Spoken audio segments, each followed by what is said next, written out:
Butts and seats, that is my main goal. Get people in the stadium, get them excited, help them support the team, and help the team get to the World Series. We were really siloed. We were all just kind of floating around with our own data, but we weren't making good decisions with that data because we didn't have the full 360-degree view.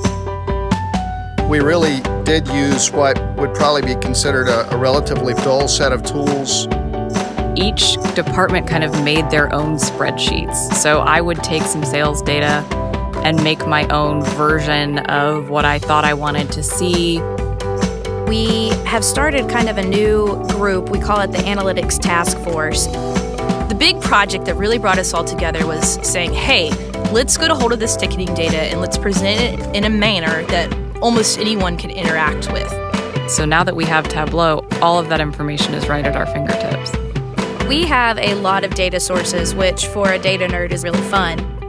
It gives us a broader scope picture of who's buying tickets from us. Once they get in the ballpark, are they buying merchandise? Are they buying food and beverage?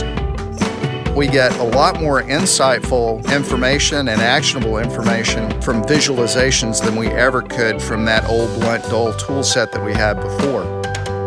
With our real-time analytics, we're able to do things like make staffing decisions on the fly.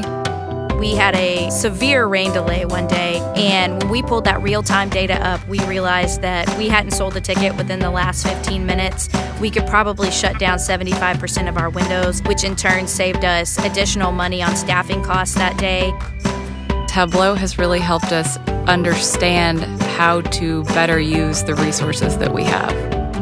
I can't hit a home run, I can't strike someone out, but I can do my job every day and hopefully have an impact on the success of the organization. I think in the last year we've hit a home run with Tableau.